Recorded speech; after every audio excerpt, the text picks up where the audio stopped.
Taoist Magic Talk Show brought to you by Taoist Master Ji Sifu and King Dragon Taoism. ผู้亮天尊.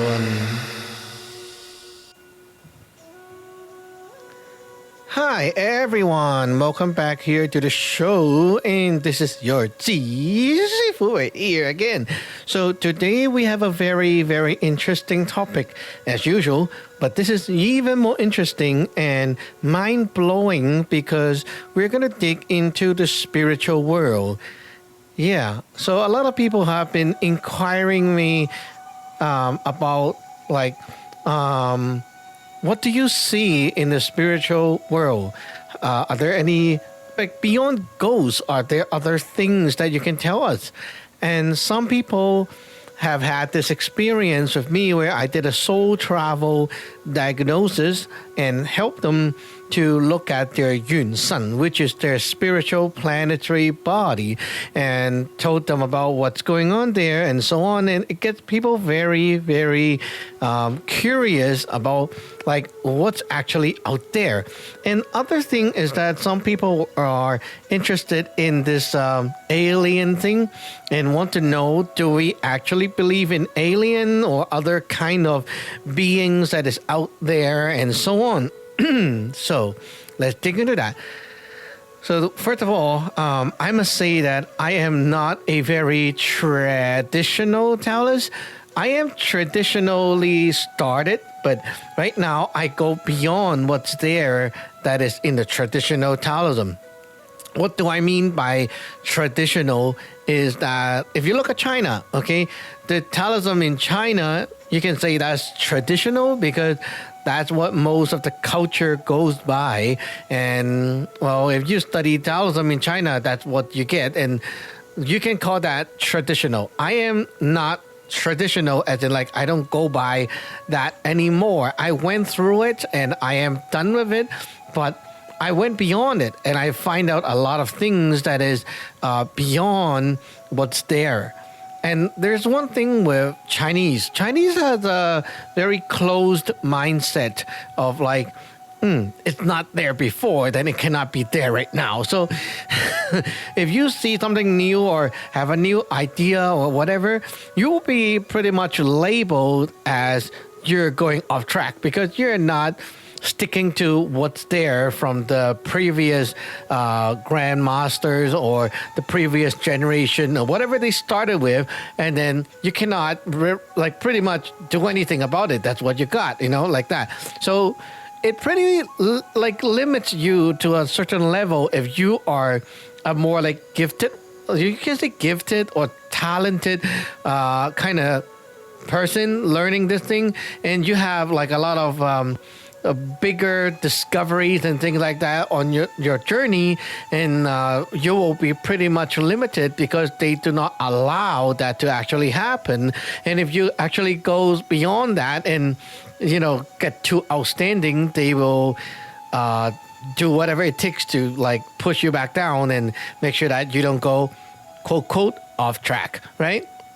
So I would say I'm not a traditional Taoist at this moment, but according to my own lineage right here, TJ lineage, I am sticking to what I'm teaching and what I'm learning as well. So you can say I'm traditional in my own way, not traditional in the China's way. But anyway, enough of that, okay? So digging into the spiritual world. First of all, to let you know, I can see those things. Okay. What things? Well, ghosts, gods, spirits, I can see them, okay? I have had a long journey. If you don't know about me, you should now listen to a little brief introduction, okay? So my spiritual journey started when I was 4 years old. Yes, when I was 4 years old, okay? So how did it happen? Was because my own father was dead, passed away, and then I started seeing things back then, seeing ghosts and spirits and such. So I started seeing things, and then later on, beyond that, I started seeing energies and like weird things that people cannot see and explain to me. So after seeing all that stuff, I started to learn and like find help and so on. So long story short, I went through some traditional Taoism sects and learned from different sects. I also mastered their art in like the different sect, and then eventually, after all that, right now I'm almost 40 years old, and I am holding my own lineage, teaching whatever I am. Like whatever I got right now, I'm teaching those and so on. So it's a long journey, 4 to 40. Okay, that you can imagine how much I've went through. Anyway, so long story short, I have earned my ability through all that. So I cannot say those traditions. I cannot say those traditional sects are like bad or fake or whatever. I cannot say that because without those, I won't be here today, right? So in order for me to get here, I need to walk through those to get here. So they have a certain value to me for sure. They brought me to a certain level where I can actually jump and then go through that and leap to a different level of achievements. So I was always curious. I was not curious about is there any ghosts, because basically when I was young, I saw them. So I know what they are. I know how it is, and it's not new to me. But I am very curious about are there like gods and whatever. So most of the people who talk about God, they cannot see them. And I was like, that is something I really want to find out. And I really want to find out, is there actually some kind of way to see your spiritual's power? Like, like when we use a magic tool, you can see, like in a video game, you can see the energies, like the light beams and all that. Is it real? Can we actually see it? And eventually, I can also see those things. So I want to go a step further, and I want to see, is there any other things? So the journey is very long, but just cut from my 4 years old, boom, and now we're at my 20s. Okay, late 20s. That's when I actually find out a lot about the spiritual realm, because I was involved in a lot of magic battles. So magic battles is very deadly because it can get you seriously injured, severely injured. It can kill you, and it is very scary. My own experience, okay, just before I get into the spiritual thing, the magic attack, like being attacked by people using magic, of all kinds of magic. Like I have faced Muslim magic, I have faced witchcraft, I have faced Taoism, I have faced shamanism and other kinds of things, and even the gong tao from the Thailand and so on. I have faced those, and I got hit by those, and I have lost battles, and I have won battles, so I know how it felt like being hit and pinned down by people like that. And let me tell you how bad it is. One of the worst case is that I got hit, and I was in Toronto. It was in a summer day, and it was like 30 something degrees outside, super hot, right? You're like sweating and such. But you know what happened? After I got hit, I was like having a huge flu and fever, and you feel like that bone chilling cold that cannot be dissolved no matter what you do. And then I was so freaked out, I went into the shower and I turned on the hot water to the max heat, the max hot water. I can see steam coming out, and I pour that water over my head and I see the steam, but I was still feeling trembling cold, and it was so iced. Like, it kind of felt like, there's some kind of oil where you rub on your body and you feel like minty and cold. The whole body felt like that. It felt like minty, cold, chill. But you just see the visual is hot. and my skin is not turning red. Okay, like if you have hot water on your skin, you turn red, right? But I'm not turning red.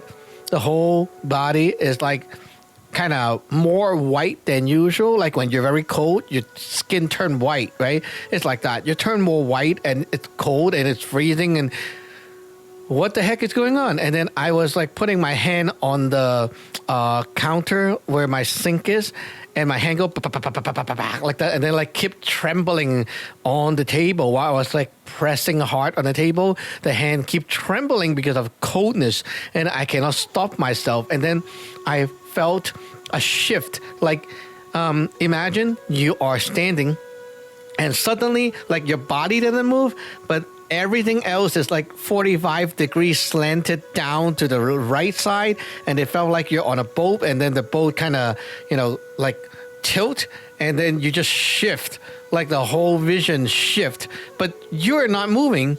Everything else in the place is not moving. It felt like you just got that shift, and then it goes vroom, and then like kind of make you fall down, and then you just lost your balance. It was so freaky scary. And then I climb and rush and climb back onto my bed to like kind of get my balance, and it just feels safer on the bed, right? And I was like really freaked out, and then I saw the energies from the attack crawling from the ground. It was like a bunch of wavy laser looking color stuff, and it has like green, blue, red, and not RGB. Okay? It has like all kinds of color, like laser wave lines, and it like crawling on the floor and then climb up the bed. And when it touch you, it has that coldness going up your body again. And it was so freaky scary. And I cannot get myself to like warm up. So I ate medicine. I do like, ginger tea and everything, and nothing works. So I was like, what the heck? And then, eventually, glad my wife was there, and she's one of the master in the lineage, of course. So we, came up with the solution, and she was like, let's go back to our temple and fight back. Like when we fight back and win, maybe everything just gone.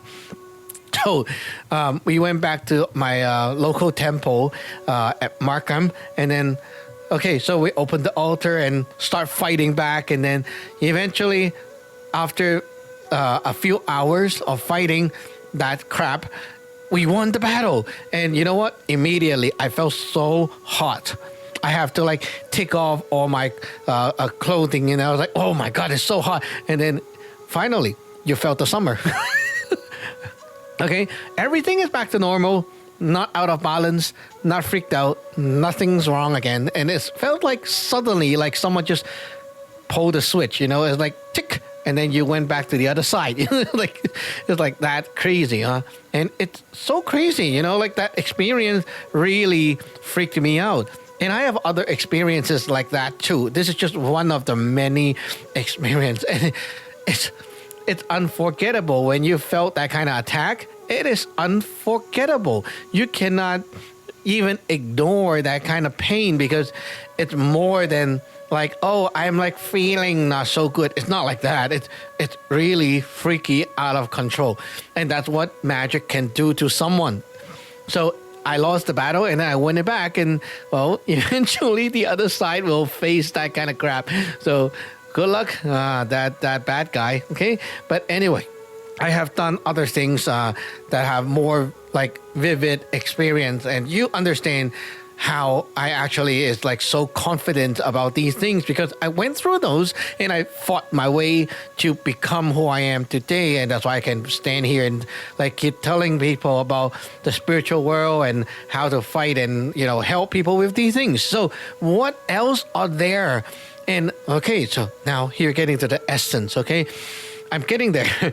So I was still using the traditional stuff that I got from the other lineage to fight. And you know what? Up to a point when I was fighting so many of those battles, up to a point, I figured out that it was like way too hard. It was so like, how do I say it? Well, it's like the enemy keeps coming at you, right? And you keep using those traditional method, and it feels like it's not enough power. It felt like it's not enough. You must have some other ways to deal with it, like that. Like this traditional way, okay, is like you have a knife, and now your mission, it becomes like so hard. You have to like remove a wall, and you still like keep using the knife. It's like, yeah, you can still like keep poking it and slicing the wall. Eventually, you will get a crack, but there must be a way, right? So let's find out the way, find out what's there that we can do to like bomb the wall open or something like that, right? So I was really, really trying hard, and it doesn't work with those traditional way. So that's when actually my turning point in life happens. That's when I start to actually like get over that traditional sect level and actually get a big leap toward a big discovery in my spiritual journey. And that actually happened because of my wife. My wife actually was fighting with me, and we both did it together to figure out what's there beyond. So, long story short, in that battle, we figured out like we cannot just keep going like this. We need to find a new way, right? And then we started using other methods. So we started inventing our own method, or you can say trying out our own methods. And we started by, first of all, we somehow during that day, I remembered that I was trying to, like, I saw the enemy side, and I saw the spiritual crap there, and I was fighting. And then somehow we chased, and somehow we went to another world, another place, another dimension, and we were there. And because of that experience, we learned how to actually, like, travel and not just, like, go into a specific like, okay, for example, back then it's like this: the spiritual side, the enemy, whatever that is, they attack us. We can like meet up with them in the spiritual dimension, but it's more like you just join the battle in one scene. It's like one place, and you just keep fighting right there, and that's it, right? But we learn how to like chase around, so we can travel from here to there to there, and there are places that we can go, and it's like a totally different journey. So we learn to travel, and because of that, we somehow bang into different places, and we figured out one place that has a lot of goodies that we can take. So it's kind of like a video game, right? So we figured out how to go there, and where that is actually, like right now I can tell you, that is our spiritual planetary body. And because of our background, like what we have cultivated in our previous lives, and there are things actually there that we can use today. And well, this is not something that you or any average person can have, okay? This is because of like what we are, what we were before, and it leads to what we can do right now. So it's like you're born with it because what you have done in the past, okay? So it's very personal, very exclusive. But anyway, so we figured out that there is stuff in that place that we can take, and okay, I was like, so we have this, why not just take it and try to use it against our enemy, right? So it's like, it feels like this: well, the traditional stuff don't work that well anyway, why not try something new? Like, we already lost so many battle and it's so worn out. I mean, like, what else can happen, right? Just kill me. So let's try. So we started taking what we call the magic treasure from there, and then we inject them into physical objects in this world, which were totally mind-blowing, because it's like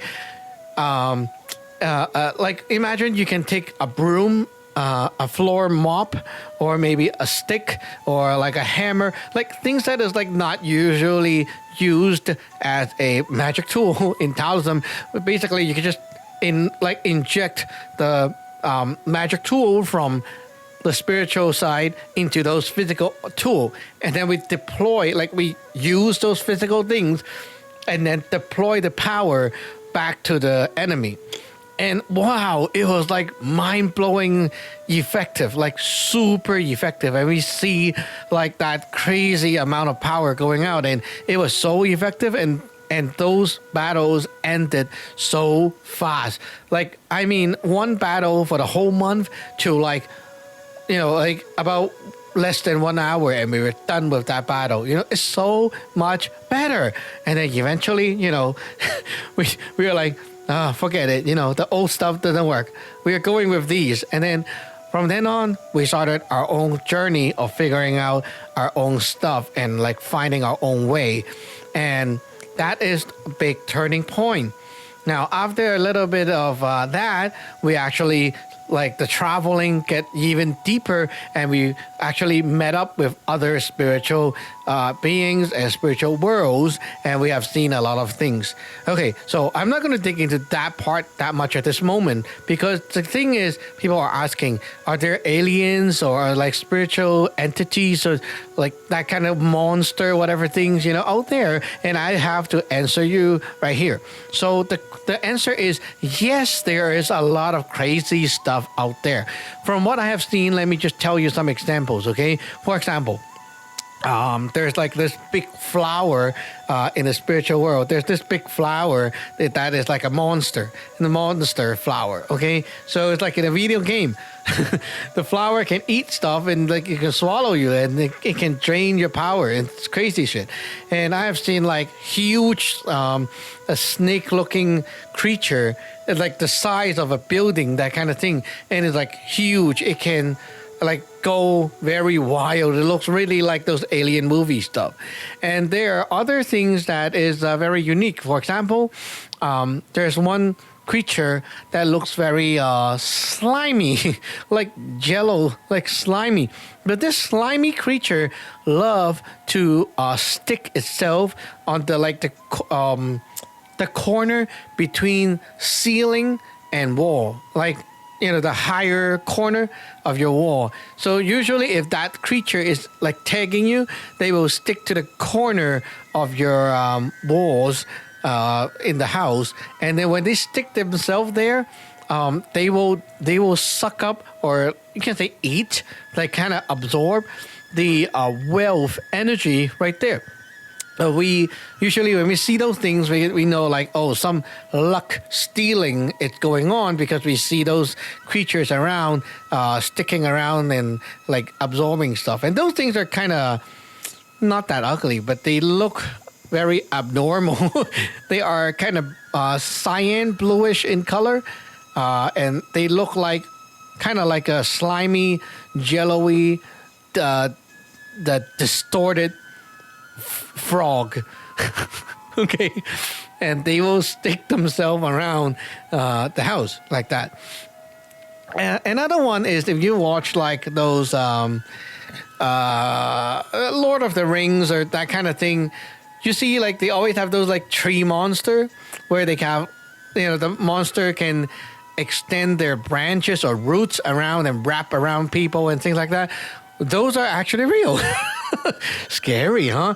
I actually saw those things. Like they have a lot of like roots, and they will like tangle around things, and then once it's tangled, it will stab itself into the whoever victim and start like sucking up the stuff. And that thing is actually real.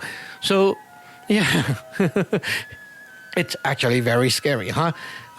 They are also like lobster-looking monster, and those things, they look like a huge, like a car-sized monster, like a lobster, but kind of like combined with a scorpion. It's scary. And they have like flame-throwing abilities, so they do burn up stuff. Yeah, so if you want to ask, like, are there like this and that, I would tell you, most of the alien and creatures you see, almost like in games, they could be something in the spiritual world. And why is that? It sounds so absurd. Like, okay, so if you ask a traditional Taoist, they would say, no, that is fake. That's just a video game, right? Yeah, because it's like to them, it's fake because it's not in the books, right? It was not recorded in the books, though it was fake. But think about it. The books are from thousands of years ago, right? And then no one else write new stuff because when you write new stuff, you're labeled as off track or offshoot. So who dares to write new stuff? So you're always digging into the same old stuff. How can you know what's there, right? Like, look at our world. We have new stuff every day. If you just keep whatever we have 1,000 years ago, you're going to be a frog in the well, okay? So if you're like actually looking at this seriously, you should use your brain to think about it. The logic doesn't make sense. Whatever there is in the books is not all of it. Things changes over time. And why we have video games and movies, fantasies, these things, and you see a lot of crazy creation by those artists drawing these things out. Well, how did it come to this world? There was never such a thing. How did it come to this world? Because of their imagination. Wait a minute. No, imagination is not everything. Like, if you try to imagine something new, you cannot because you have never seen, so there's no idea. How did people get imagination? Is from the inspiration. And where this inspiration came from? How come this person get it and the other person doesn't? It's because that person got a connection with something. And that something is the key. Whatever people are like, whatever we have right now, like stories, movies, video games, graphics, and these things, you know what? Those people who actually like draw them out and make them, they all have some kind of stuff at the back, spiritual beings at the back, trying to tell them and tell us these things actually exist in the other worlds. And they are actually telling us that. And then what happened is human then make them into like movies and game graphics and so on, and we make them so that we can actually see it and have a kind of like a picture reference and know about these things. It's kind of like mythologies, People have stories told by generation to generation, but the thing is, who came up with the first story? No one told you about it, right? So it must be someone. It could be someone that got the idea after a dream, or it could be someone that a spiritual thing just inject their powers into that person and make them like have that idea and have that visual. Because of that, the person decided to put it into a story, and then there goes the knowledge. These things are actually real. When I was young, I don't believe it because it's like, it's just a story. People just made it up. But now after I've seen it, I can tell you most of the stuff is actually freaky real. It's there. It's there. Yes, like you made up the alien, the ugly looking monster and all that crap. It's actually there. It's just not in this world. So do we believe in aliens? Of course. Why not? I mean, not just, for example, like UFO coming into the world or whatever, right? You see it with your telescope or whatever things. Well, not just that, okay? If you say something's flying out there, well, I don't know, okay? I never seen it myself. But if you want to say, are there other things out there besides human being? Definitely yes, okay? There are so many things out there. I have seen it, and there are things right there, but you don't go there with just like your body. You don't use your physical body. They're in another dimension. You need to be able to travel through those dimensions using an other way to get there and see it. And these spiritual worlds, they have a lot of beings that try to tell us what's there and communicate with us. And that's why we have a chance to like replicate, reproduce all those things visually so that we can see it on the screen, on the monitor. And now you have the movies and all that stuff. Now, if you look at those like video games, right, how they fight with the magic power, you see like a trail of light that goes when, like when you sweep the weapon or chop the sword, there's always like that energy beam, right? That is actually real. Just not here, not in the physical world. But when you fight in the spiritual world, those energy trails or whatever you want to call that, they actually exist. And you can actually do those kind of effect in that dimension. It is very wild. But if I ask my like traditional sect master, they will always say no. You're just dreaming or playing too much game because it's not there in the books. It was not there 1,000 years ago, so you should not see it right now. But right now I can tell you that's nonsense. It is there. Once you break through and you saw those things yourself, you will know it is there. It's just that those people are too stubborn to accept new things. And, well, I am not stubborn, right? Because I'm not bonded to, the government or whatever in China. So I don't have to be sticking to the old books. So I can tell you by experience, those things are real.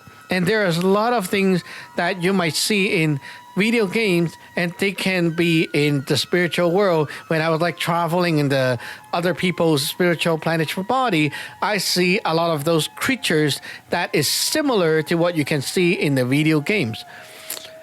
If any one of you played the game Dante Inferno, the PS4 game also has a PC version, I believe. I didn't play it. My wife plays it, and I was watching. There was a lot of scene that is actually really alike with one of the world that I have seen when I go on my spiritual journey and like fight those wars and battles. So it was really, really alike, and I was like, wow, it's really like that. Yeah, it's not exactly, but very close, very, very close. And so if you actually saw those things and then eventually you die one day and then you went into that world and boom, you're like, holy crap, why am I here? It looks so much like that. It is like that. It's really, really scary. Okay, let me talk about one of the world. Recently, I was watching one of the drama, a Chinese drama, and it has, like, it talked about they're like, what did they call that? They call that the underworld, like the world where the dead people goes. Okay, and I can explain it like this: the sky is always dark, and it has those green northern lights all the time. And then there's like this desert-looking place, like very deserty, rocky place. And then there's always this river that is like glowing with greenish, bluish light on the river, and always like that kind of vibe, very dark vibe. Okay, so it looks like that. And in the drama, they say this is where like the ghosts or the demons or whatever live, right? So it looks like that. And you know what? There's actually a place like that. So in my spiritual journey, I actually went to a place like that and I saw things like that.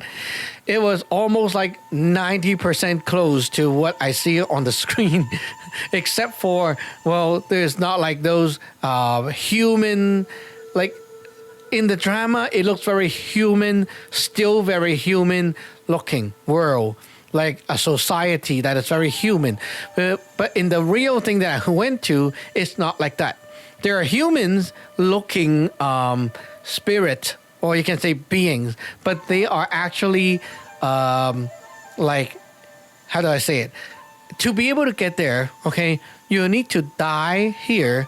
And if you are dead and you're supposed to reunite back with your spiritual planet's body, but because you cannot, like somehow something is blocking you and bounce you back out, you will be entering this world.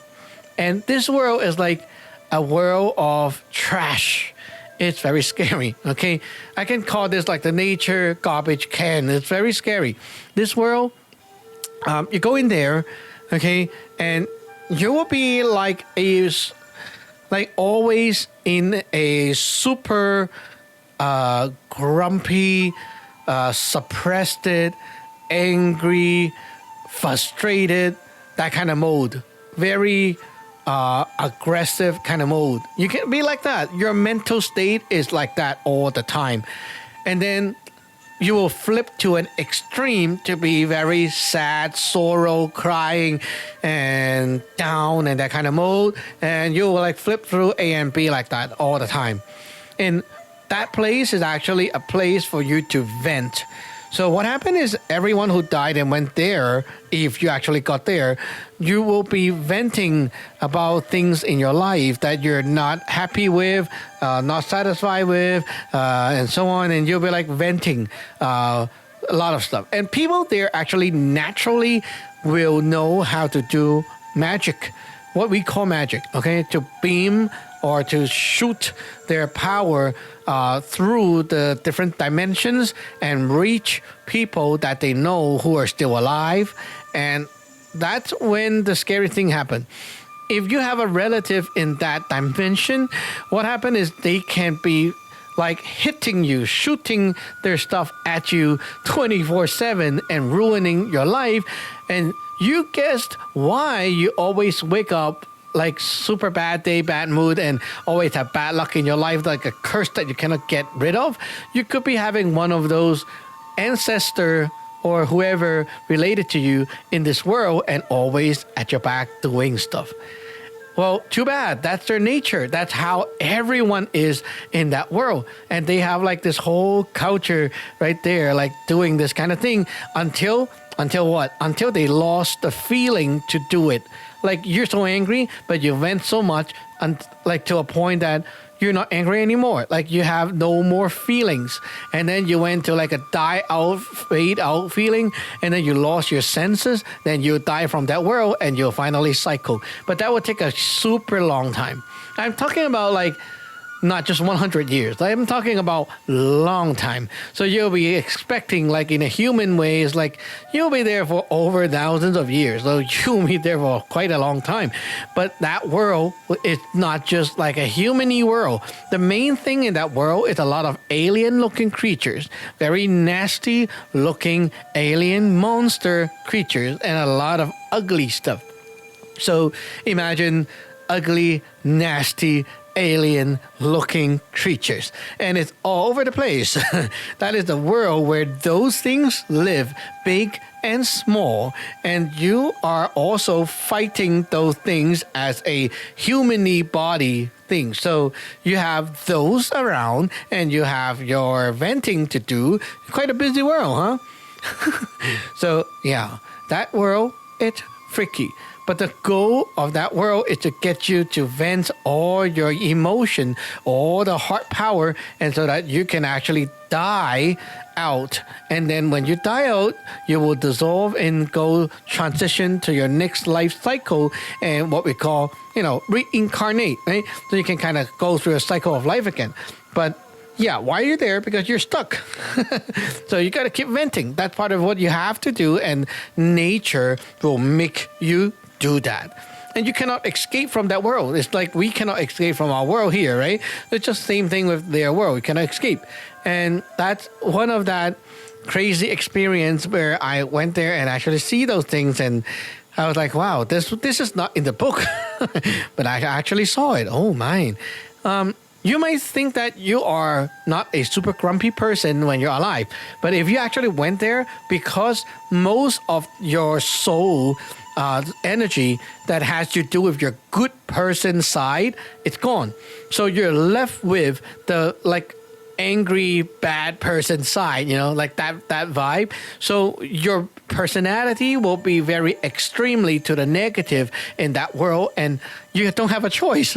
It's like you naturally just became like that because you're left with that side only, and you forgot all the good already. You're left with like only the bad, and that's what you're doing. Your job is to vent and finish what you have to do.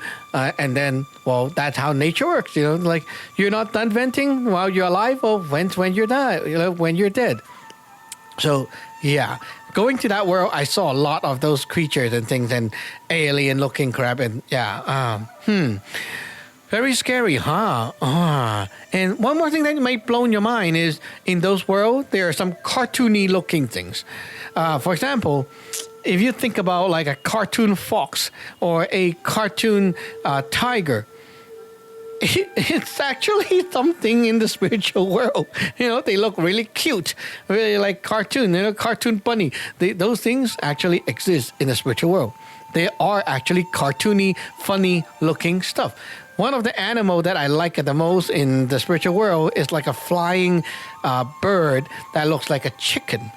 It's like a very fat chicken, and it has like bluish color, purple, blue feather, and it's a bird. it's like a fat bird, but it's also a chicken, and that thing flies very high up, like very, very high up. So that is one of the funny animal I've seen that is not here, and it has like a rainbow tail. Yeah, there are things like that in the spiritual world. Anyway, we're getting close to the ending of the show, so I need to wrap up. So yeah. So as you can see, a lot of things are very crazy. If I tell people, upfront about these things, most people can say, oh, you're just crazy, you're imagining things, right? But for me, myself, I can tell you that it's real because I went through those battles and I fought these things and I won my battle to earn my peace, my life, right? I was like, in that painful state, after I'm done fighting, I'm okay again.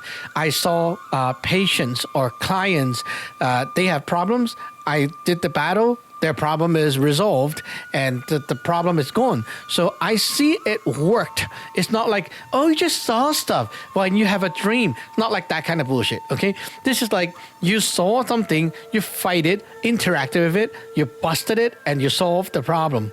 Imagine someone is like shaking, fever, and whatever, like because of the attack, and you fix the problem immediately without any medicine. They're like back to normal. Right? That is exactly why I can tell you this is real, because I saw it work. And it's not just one time. It's over the many years working in this career, like doing things like that for people, for myself, for my disciple. It works all the time. And that's why I can tell you these things are real. It's not because it's the book. It's not because someone told me. It's because I dealt with them and I went there and I saw those worlds and I know that these things are actually real. So if anyone need to have a diagnosis, I can actually go to your spiritual planetary body and take a look. And you know what? That place is where you go when you're dead. If you are like a normal person and you have a proper or good death, you actually go back to that world, which is your own spiritual planetary body. And if you have been not caring about that while you're alive, not doing a lot of things for yourself when you're alive, when you're dead, you're going back to a hell, like a place with a lot of crap that you have been accumulating while you're alive. So it's like you created your own hell for you, and it's very scary. But if you have been doing well the whole life and doing things for this, you have been preparing, then you won't be facing those scary things because you have been taking care of your own planet, right? So you create a nice world, you go back to a nice world, you have a good life when you're dead and finish your life there, you'll be reincarnating to another life again. But if you have not, then prepare for some crap. So how is your spiritual planetary body actually going? Well, I cannot bring you there at this moment, but I can go and see it and check it out for you. And sometimes I can see a part of it only, and then until some other times or whatever, I can check again and I will see another part. But there are always 2 parts that I can check. 3 parts. One is like a far view, which I can see the outside of the spiritual planetary body. One is like the landed view, which I can see what's there on the surface. And one is I go into what I call the core of that place, like the inside, the center of that place, and see how the center is doing. At the center of the spiritual planetary body, we used to call that the YSC. It stands for Yun Shen Central. Okay, just my own makeup term. But anyway, so what that thing does is it's like the heart of your planet. If that thing is having issue, then the surface will have issue later. Okay, but if the surface have issue, then the outer place will also show up with problems. And if your planet have issue, your life here will reflect with all kinds of, like, for example, a luck problem, things getting stuck and things like that. So you can see what's going on in the planet and kind of get what's happening right here, how they relate. And if we fix the planet up or help you to like smoothen up the planet, your life here actually gets better. So that's what the spiritual diagnosis is actually about. If I'm checking up your Yun San, your spiritual planetary body. Okay, I am done rushing. Thanks for watching. Thanks for listening and enjoying the show. So hope you like it. If you guys have any more ideas or question or whatever you want to give me, then feel free to email me and let me know, or comment below, whatever. And remember to check out our website, teenyetdragons.com. And if you actually want to learn Taoist magic from me, you can go to our website, get initiated or get ordained, even better, and start learning. Why do you want to learn this thing? Because you want to protect yourself or the people around you against those spiritual stuff. Imagine if you get hit by those things and you don't realize it is those things and you got sick. Well, it may take a long time to heal, right? Not just medicine. Sometimes medicine you still drag like a few months. But if you have the magic power, you can fix it fast. So why not, right? Just another way to like self-defense. We call that spiritual self-defense. So if you want to become a Taoist warrior today, go to teenydragon.com and get ordained. We'll see you in the next episode. Bye-bye.